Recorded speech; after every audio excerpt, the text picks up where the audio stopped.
안녕하십니까. 법무법인 진수의 도진수 변호사입니다. 오늘은 불법 프로그램을 사용하다 적발됐을 때 어떻게 대처해야 하는가, 그 부분을 설명을 드리려고 합니다. 우선 불법 프로그램을 쓰는 건 잘못된 일이에요. 저작권자가 프로그램을 개발할 때 많은 비용을 투여를 하잖아요. 거기 안에 연구소가 있는 분들도 있고 투자측에 있는 분들인데, 개발을 해놨더니 다 불법 다운로드 해가지고 쓰면 그걸 개발할 요인이 없어지잖아요. 프로그램 개발을 안 할 거고, 이 세상도 새로운 프로그램이나 이런 거에 발전이 없어지겠죠. 그런 의미에서라도 정품으로 쓰세요. 그리고 이후에 제가 말씀드리는 어떤 일련의 절차를 다 따져보더라도 그냥 정품을 쓰는 게 더 쌉니다. 그러니까 정품을 쓰시고, 이런 내용으로 제가 동아일보 칼럼도 쓰기도 했었거든요. 한 몇 년 됐는데, 그걸 좀 보시고 불법 프로그램을 안 썼으면 좋겠습니다. 왜 그럼 이런 대처법을 알려주냐. 불법 프로그램 적발을 하는 대표적인 법무법인들이 있어요. 자, 법무법인 D, G, 법무법인 C, 법무법인 L, T, 이런 데가 있어요. 어떤 식으로 영업을 하냐면, 여기 안에 있는 변호사님 자체는 수백 명이 될 수는 없을 거 아니에요. 어떤 식으로 하냐면, 프로그램 저작권자가 외국 법인이라고요. 그 오토캐드나 뭐 파워밀 같은 거, 이런 거 보시면은 국내에 영업소 같은 데가 없는데 외국에 본사가 있는 데가 있어요. 그러면 이 외국 법인 같은 데는 이제 프로그램을 한국에서 총판을 하고 있는 총판사가 따로 있거든요. 이 총판사 입장에서는 불법 프로그램이 이렇게 퍼지고 하면은 100카피 팔기만 50개, 25개 이렇게밖에 안 팔릴 거잖아요.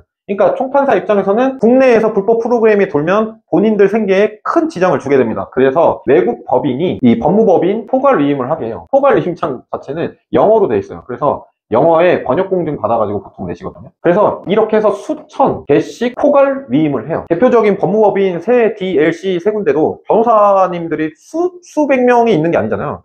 그 10명 가까이 되는데도. 그러면 어떻게 하냐면, 여기에서 일하시는 사무 직원들이 있잖아요. 사무 직원. 보통 사무장이라고 얘기를 하는데, 그 정식 직함이 존재하는 건 아니고요. 사무 직원이에요. 그래서 이 사무 직원분들이 실질적으로 이제 합의 종용도 하고, 뭐 이렇게 내용 증명도 보내고, 독자적으로 일을 하는 거죠. 왜냐면 그렇게 안 하면은 실질적으로 변호사님들이 모든 일을 할 수가 없어요. 이분들이 하고 있는 이 합의 종용 자체가 선을 넘었다고 생각을 하기 때문이에요. 변호사법 위반 문제도 당연히 있고요.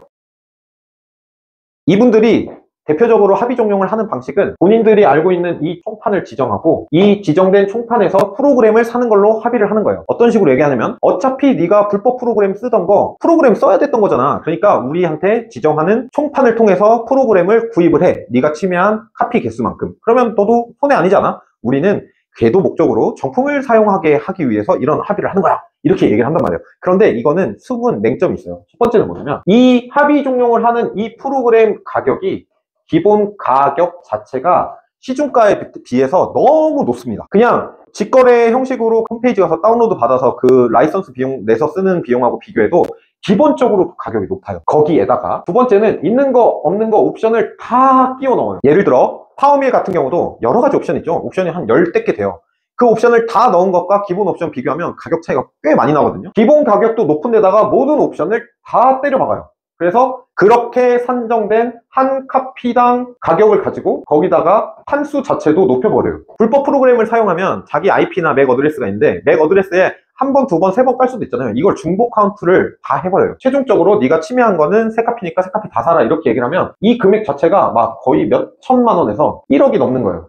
그러면 이 금액을 그냥 좋은 말로 합의 종용을 하면 그 합의에 응하는 사람이 얼마나 되겠어요? 그러니까 이 가운데서 가격에 지정하는 총판에서 프로그램을 구입하도록 여러 가지 블러핑이 들어가요. 그런데 이 블러핑이 선을 넘었어요. 수인 한도를 넘었어요. 그래서 이 방법들을 알려드리는 거예요. 이런 불법적인 블러핑 수단을 방지하기 위해서. 그래서 정리하자면, 저는 저작권이 지켜져야 된다고 생각합니다. 그건 당연한 거예요. 심지어 동아일보 칼럼도 썼다고 했죠. 그럼에도 불구하고 이 방법을 알려드리는 것은 저작권을 침해하는 그 행위가 잘했다고 말씀을 드리는 게 아니라, 그걸 빙자해서 과도한 합의금을 요구하는 행태, 그리고 그 방법에 있는 불법적인 요소가 너무 마음에 안 들기 때문에 이 대책을 말씀을 드리는 거예요.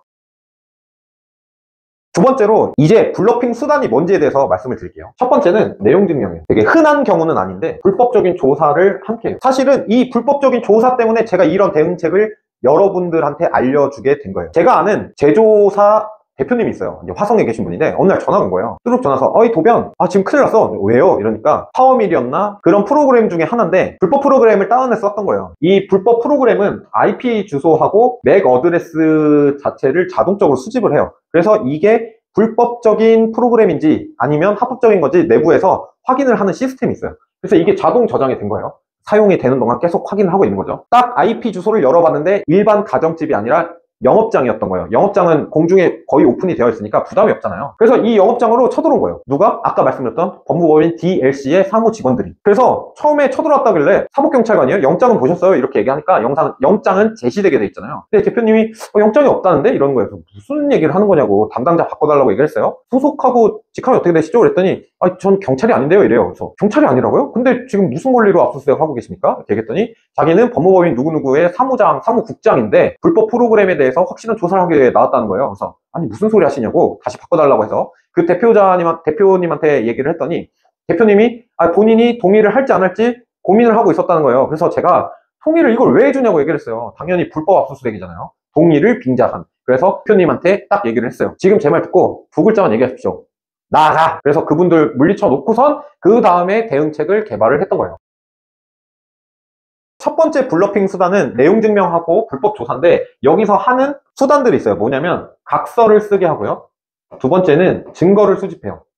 이게 뭔 말이냐면 일단 내용 증명을 보내면 거기에는 별다른 내용이 없고 DLC의 전화번호가 기재되어 있는데 그 침해자 입장에서는 내용 증명 받고 민형사상 조치를 하겠다니까 두려운 마음에 전화를 하게 돼요. 그러면 전화를 하는 순간 그 법무법인 DLC의 사무직원의 덫에 걸려드는 거예요. 그러면 사무직원은 아까 말씀드린 것처럼 총판과 연계해서 아주 눈탱이 친 가격의 프로그램을 사라고 하면서 합의를 종용하면서 이 덫이 진행이 되는 거죠. 그래서 내용 증명을 받고 조사를 받았을 때 바로 합의금을 주는 게 아니죠. 그러니까 여기서 머리를 쓰는 게 뭐냐면 여기서 합의를 해줄 테니까 돈은 나중에 주더라도 불법 프로그램을 사용했다는 사실 확인서 각서하고 본인들한테 유리한 증거 수집을 일단 내놓으라고 하는 거예요. 그러면 이거를 그냥 써서 주는 순간 합의를 안 볼 재간이 없어지는 거예요. 왜냐? 내가 법적으로 다퉈볼 수 있는 어떤 상황 전에 나한테 불리한 증거를 다 준 거죠. 얘네 입장에서는 합의금을 안 주면 그래? 나 그러면 고소할 거야? 이렇게 나오는 시스템이 형성이 되는 거예요. 이게 첫 번째 블러핑 수단의 1단계예요. 각서나 이런 것들 섣불리 주시면 안 되고요. 이 증거 수집하고 불법 조사할 때 우리 사무소 털어가세요라고 동의를 해주면 안 되는 거예요. 다만 사법경찰관이 대동해서 영장을 보여주고 압수수색 영장을 보여주고 압수수색하는 경우는 협조를 해야겠죠. 그런데 사무직원만 있는 경우에는 동의를 해달라 할 때 절대 해주면 안 됩니다. 이게 기본입니다. 2단계예요. 침해자의 주소나 이런 것들을 아는 경우가 있고 특정이 안 되는 경우가 있을 거잖아요. 그러면 2단계에서는 이제 형사 고소를 해요. 이 형사 고소에서 피고소인 성명을 모르는데 어떻게 하죠? 괜찮아요. 그냥 형사 고소는 성명 불상으로 기재를 하고요. 그래서 IP 주소랑 맥 어드레스로 특정을 해요. 그러면 고소는 수사의 단초만 있으면 일단 진행되게 되어 있으니까 일선 경찰서에 계신 분들은 박이 터지는 거예요. 사법경찰관들이 막 수천 건씩 막 이렇게 들어오면 맥 어드레스랑 IP 주소를 조합해가지고 그 사람이 누군지 다 확인해서 소환해서 피의자 조사를 해야 되거든요. 이 법무법인 DLC의 최종 목적은 합의를 종용해서 그 프로그램을 팔아서 거기에 나오는 어떤 수익금을 받거나 성공보수를 받는 것인데 저작권법에 처벌 조항이 있으니까 형사 처벌을 통해서 어떤 증거 게시 수단을 여기서 잡는 거예요. 그러니까 일선에 계신 수사관님들도 되게 화가 나 있어요. 아니 이런 거 민사로 좀 어떻게 해야지 저희가 언제까지 이런 걸 다 도와줘야 되냐. 그 법무법인 아시죠? 그러면 제가 가서 죄송합니다 막 이런 식으로 얘기를 합니다. 그래서 이 증거 게시를 통해 가지고 가요. 피고소인 같은 경우는 이 침해자겠죠. 이 침해자 같은 경우는 제일 먼저 연락을 받는 게 수사관에 전화할 수도 있는 거예요. 언제 날 피의자 조사 있으니까 나와서 조사 받으세요. 그럼 깜짝 놀라요. 내가 경찰서에 가서 조사를 받는다고? 야 이거 어떡하냐? 하면서 떠올리면서 이제 수사관한테 연락을 하죠. 고소인이 누구예요? 제가 한번 전화해서 잘 얘기를 해볼게요. 그러면 수사관님도 잘 얘기를 해줘요. 왜냐? 이 저작권법 위반죄는 친고죄예요. 고소 취하나 고소 취소가 있으면 처음부터 없던 게 되거든요. 사법경찰관님 입장에서도 그냥 합의하면 처음부터 없던 사건이 되니까 합의를 잘 했으면 좋겠다 이렇게 하게 넘기는 게 사람의 인지상정이겠죠. 그렇기 때문에 이 수사관한테 친고죄의 어떤 영향으로 다시 이 법무법인 DLC 이런 데다가 전화해서 사무직안의 늪에 또 빠지게 된다고요. 이게 두 번째 블러핑입니다. 여태까지는 판수 얼마를 들여서 정품 프로그램을 사기만 하면 민형사상 어떤 문제도 제기하지 않겠다 이런 식으로 얘기를 하겠죠. 이렇게를 했는데 여기까지 연락이 안 와요. 끝까지 버티는 분들이 있어요. 그러면 여기서도 이제 3단계로 나아갑니다. 이 3단계 블러핑은 뭐냐면 소제기를 한 거예요. 이 형사 고소를 통해 가지고 이제 사건은 진행 중인 상태에서 인적사항이 특정이 됐으니까 이 소제기를 합니다. 또는 조정 신청을 해요. 보통 이제 저작권에 관한 소 같은 경우는 서울중앙지방법원 민사 60부에 개정이 되는데, 이 민사 60부 같은 경우는 전국 전속 관할이기 때문에 사건이 굉장히 많습니다. 그래서 오늘 소제기를 하면 제1회 변론기일이 1년 반 뒤에 열려요. 그러면 그 시간 동안 소장 부본을 받은 사람은 어떨까요? 마음이 떨리겠죠? 이 소제기를 하면 이 소장 부본이라는 걸 상대방한테 줘요. 그런데 이 소장 부본이 송달될 때 법원 이름도 들어가 있고 뭐 민사 60부 이런 식으로 다 기재가 돼 있거든요. 공식적인 문서로 송달이 돼요. 그러면 받는 사람 입장에서는 법원에서 이런 걸 줬다고? 이렇게 멘붕에 빠지게 돼요. 그런데 이 소장 부본에 적혀 있는 내용은 법원의 판단을 받은 게 하나도 없어요. 그냥 쓴 대로 그냥 그대로 주는 거예요. 그걸 이용해서 이 소장 부본에다가 청구 취지 금액을 엄청나게 높여놓습니다. 왜냐? 그걸 보고 사람이 그렇거든요. 청구 취지가 2억 원이 적혀 있는데 이거 어떻게 된 거예요? 이렇게 전화를 하니까 이쪽에선 프로그램만 사면 2억을 안 줘도 된대. 다만 프로그램 가격이 1억 2천이야. 그러면 한 8천만 원이 더 싼데? 이렇게 하면서 합의 볼 가능성이 높아지잖아요. 그런 식으로 3단계 블러핑을 하는 거예요. 여기까지가 사무직원이 할 수 있는 일이에요. 이후로 넘어가면 이제 변호사가 투입이 돼야 될 거예요. 그러니까 제가 법무법인 DLC에 변호사님이 처음부터 끝까지 관여할지 안 할지는 제가 알 수가 없잖아요. 거기 안에 내부에 있는 사람이 아니니까. 법무적인 역할 배분을 봤을 때는 이 소장을 접수하는 것까지는 변호사가 따로 등장하지 않아도 상무적으로 처리할 수 있거든요. 그러면 여기까지 정리된 상태에서 1회 변론기일이 열리면 이때는 변호사가 전면에 나올 수밖에 없잖아요. 그러면 여기서부터 본격적인 얘기가 나오는 거예요. 이게 절차고 블러핑 방법입니다. 여기에 대해서 제가 대응책을 개발한 거를 설명을 드릴게요. 이 전체적인 절차에서 이 1단계하고 2단계에서는 뭐 할 게 없잖아요. 증거에 관해서 나한테 불리한 걸 주지만 않으면 돼요. 그리고 형사고소를 당했을 때 쫄아가지고 합의를 하는 행동만 안 하면 돼요. 그러면 이 형사고소가 되면 그런 게 무서울 거란 말이에요. 그 저작권법을 잘 보면 처벌조항에 보면 최고형이 징역형이에요. 징역 몇 년 이하 뭐 이렇게 되어 있거든요. 그러면 이거 징역하는 거 아니야? 이렇게 되게 쫄리고 실제로 전화를 하면 사무장이 그런 걸 교묘하게 이용을 해요. 그래서 저작권법 보셨어요? 몇 년 이하 징역되는 거 보셨죠? 막 이런 식으로 얘기를 한단 말이에요. 그런데 거의 98% 이상 영업적으로 상습범이 아닌 한에 관해서는 벌금형이 나와요. 거의 그래요. 그래서 200에서 한 400만 원 정도 벌금이 나와요. 그냥 이 형사에서 그냥 저도 요 사이에서는 제 유튜브 영상 보시면 형사 절차 보면 중간에 수사 단계를 거치잖아요. 그러면 검찰 단계에서 기소유예를 줄 수도 있는 거고요. 중간에 약식명령으로 벌금형이 나올 수도 있고요. 그리고 그 사이에 내가 이 총판이 아니라 다른 루트로 프로그램을 구매해서 양형상 참작할 수 있는 사유를 만들 수도 있어요. 벌금은 하기에 따라 다르죠. 이 벌금형이 왜 중요하냐면 이 벌금형이 이 민사소송의 유력한 증거가 되거든요. 다시 이 형사 사건을 통해 나온 이 벌금형 자체는 금액이 크지가 않은데 여기서 나온 이 유권 해석이요. 형사 판결이요. 저작권법을 위반했다는 이 판단이 정작 중요한 소재기 때 유력한 증거가 돼서 본인한테 불리한 증거로 현출이 되는 거예요. 우리나라 민사소송법 117조에 보면 소송비용, 담보 제공 이란 게 있어요. 소송비용을 담보할 수 있는 것을 제공하라는 명령을 내려주세요 신청하는 거예요. 소송의 상대방이 패소를 하면 나한테 줘야 될 비용 자체를 먼저 담보로 제공하게 해주세요 라는 건데 실무적으로 크게 두 가지 이점이 있어요. 첫 번째는 보증보험으로 잘 가름을 안 해줘요. 그러면 법무법인 DLC 같은 경우는 이런 소송이 수천 개라고 했죠. 소제기 때 엄청나게 많은 비용을 블러핑 해놨기 때문에 조금이라도 감액된 판결이 나와서 소송 비용을 물어내게 되면 그건 법인에서 다 물어내는 거예요. 그러면 본인들의 수익이 떨어질 수밖에 없고 그 소송이 진행되는 동안 약점을 가지게 될 수밖에 없겠죠. 소송이 길어지면 길어질수록 자기 돈이 묶여지니까. 다만 우리나라 1등 로펌 같은 경우는 이걸 보증보험으로 가름을 해주더라고요. 이건 제가 실제로 봤습니다. 상대방 입장에서. 그래서 역시 다르긴 다르네 이렇게 생각을 했는데 법무법인 DLC 같은 경우는 한 번도 예외 없었어요. 다 현금 공탁이었어요. 그 지식재산권에 관한 소는 소가가 기본적으로 1억이 묻어져요. 그래서 1억에다가 여기 손해배상금 이렇게 붙으면 1억 플러스 거의 기본적으로 1억 얼마 이렇게 붙거든요. 그럼 2억이 넘어가면 소송비용 담보 제공 명령 신청해서 현금 담보 공탁을 해야 되는 것만 거의 1,000만 원, 2,000만 원이 돼요.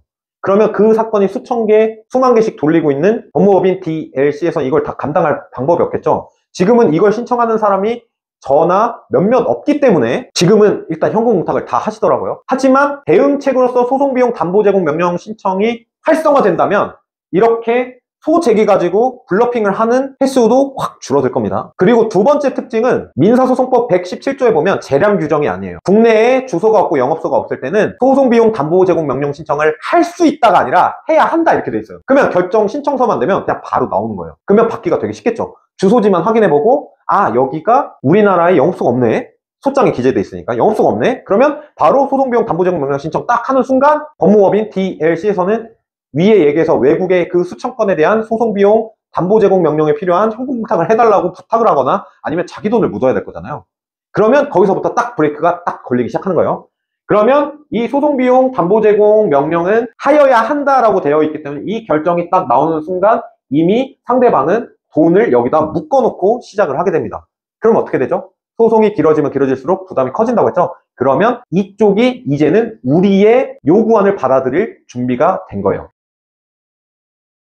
그러면 이 1회 변론기일이 잡히기 전에 한국저작권위원회에서 하는 분쟁조정위가 있어요. 가면 이제 조정위원회 한 분 계시고요. 가서 얘기를 들어가지고 금액적인 합의를 하는 거예요. 프로그램을 뭐 침해했다, 이 프로그램이 창작성이 없어서 창작물이 아니다, 이런 거 다투는 거 아니죠. 그냥 가가지고 금액 얼마인데 이렇게 합의를 보는 거잖아요. 그러면 아까 말씀드린 것처럼 총판 얼마 이렇게 해서 총 합계 금액이 2억 가까이 되던 게 보통은 한 3천에서 5천 사이에 형성이 돼요. 그러면 그거 주면 다른 민형사상 이의를 제기를 하지 못하게 되니까 거기서 종결이 되어버리는 거거든요. 그러면 처음에 이 사람들이 하라고 했던 합의안을 따랐다면 거의 1억 후반대 2억이 들 그런 것들이 일단 변호사비 조금 들었죠. 거기다가 벌금 조금 냈죠. 그리고 합의금 좀 냈죠. 이걸 합쳐도 보통은 한 6천에서 7천 정도면 해결을 할 수 있거든요. 3분의 1 가격으로 정리가 되는 거잖아요. 그래서 이렇게 정리를 하는 전략을 세워놓고 진행을 하는 겁니다. 제가 이거를 프로토콜을 정립하는데 굉장히 많은 시간이 걸렸어요. 계속 자료를 모았어요. 법무법인 DLC에 계신 웬만한 사무직원은 적어도 제 이름은 한번 들어보셨을 거고요. 거기 계신 소속 변호사님도 많이 바뀌시던데 아시는 분이 많아요. 저는 또라이는 처음이거든요. 두 가지로 정리를 하면 소재기 블러핑을 하면 거기에 대해서는 소송비용 담보 제공 명령 신청을 해서 상대방으로 하여금 시간이 우리 편이라는 걸 보여줘라. 이 결정은 재량 규정이 아니라 하여야 한다라고 규정되어 있기 때문에 저작권자가 국내에 영업소가 없기만 하면 무조건 이 결정은 나오고 현금 공탁으로 하게 되어 있다. 그러면 재판이 길어지면 길어질수록 상대방한테 불리하게 되기 때문에 우리가 유리한 상황이 현출된다. 그 시간적 이점을 가지고 1회 변론기일에 열리는 한국저작권위원회 조정의 금액을 유리하게 조정해서 합리적인 배상액만 주고 합의를 한다. 요게 제가 제안드리는 전략입니다. 어렵지 않죠? 네. 그래서 다시 설명드리면 블러핑 수단이 1단계, 2단계, 3단계 이렇게 나눠지는데 1단계는 내용 증명을 보내서 어마어마한 금액을 요구할 수 있게끔 전화하게 만드는 수법, 그리고 불법 조사를 하겠다면서 동의를 구하는 방법, 그렇게 해서 합의금을 주지 않고서는 무조건 소송에 질 수밖에 없는 증거를 수집한다. 이게 1단계 블러핑. 그리고 2단계는 형사고소를 하면서 수사관을 통해서 합의를 종용할 때 당신이 징역형에 처할 수 있습니다 라는 말을 하지만 그 말이 법정형으로 틀린 말은 아니지만 통상적으로는 벌금형 밖에 나오지 않으니까 그걸 너무 심각하게 생각하거나 쫄지 말고 현실을 직시해라. 그리고 세 번째 같은 경우는 민사상 소제기가 들어왔을 때 나한테 송달된 소장 부보는 법원의 판단을 하나도 거치지 않은 그냥 네 생각이다. 그게 그냥 날라왔을 뿐이고 그걸 봤을 때 더 쫄지 말고 조금 기다리면서 이 소장 부본에 적혀있는 청구취지상 금액은 블러핑이 된 거니까 소송비용 담보 제공 명령 신청을 해서 원고가 외국 법인이고 국내 영업소가 없을 때입니다. 민사소송법 117조에 따라서 소송비용 담보 제공 명령을 신청을 해서 상대방이든 상대방 소송대리인이든 법무법인에서 현금 공탁을 하게 만든 다음에 그 돈을 묶어놓은 상태로 시간을 내 편으로 만들고 1회 변론기일 전에 잡히는 조정 절차에서 한국저작권위원회 조정 절차에서 합당한 금액을 도출해낸다. 이게 제가 대책으로 생각을 했던 부분입니다. 자, 마지막으로 말씀드릴 게 있습니다. 아무리 법무법인 DLC 같은 데서 과도한 합의금을 요구한다 하더라도 정품 프로그램을 그냥 처음부터 썼으면 이런 곤혹을 겪을 이유가 없고, 첫 번째. 그리고 두 번째는 실제로 나간 비용을 보면 보세요. 벌금 내야 되죠. 변호사 비용 들어야 되죠. 그리고 마지막에 합의금도 들어야 되잖아요. 그리고 벌금 줄이고 이렇게 하기 위해서 기소유예라도 받아보기 위해서 합의된 거 아니지만 정품 프로그램을 구입을 한다면 그 비용도 들겠죠. 그리고 심지어 법인 같은 경우는 양벌 규정에 의해서 특별히 저작권 침해 교육 같은 거 입증 자료가 없으면 쌍쌍파티 한단 말이에요. 법인 벌금 따로 개인 벌금 따로 이렇게 나눠져. 이렇게 벌써 손가락으로도 한 5가지의 돈이 들잖아요. 그러면 정품 프로그램 비용하고 비교했을 때 무조건 정품 쓰는 게 더 싸죠. 그러니까 애초부터 토렌트 이런 걸로 불법 프로그램 같은 거 다운받지 마세요. 그냥 정품을 쓰시고 그 정품을 오래 써서 뽕을 뽑으세요. 그게 제일 쌉니다. 그러니까 불법 프로그램 다운받지도 말고 사용하지도 말고 꼭 약속을 하셨으면 좋겠습니다. 그리고 또 한 가지 당부드리고 싶은 거는 너무 쫄지 마세요. 그냥 덤덤하게 이렇게 됐구나, 결국은 적발됩니다, 결국 올 게 왔구나 하고 주어진 상황을 냉철하게 판단하시고 쫄지 마세요. 과도한 합의금 요구, 합의 종용 같은 데에 굴복하지 마십시오. 본인이 잘못했지만 그 잘못한 대가만큼만 책임을 지십시오. 그게 정의에 부합하지 않겠습니까? 오늘 준비한 영상은 여기까지고요. 감사합니다.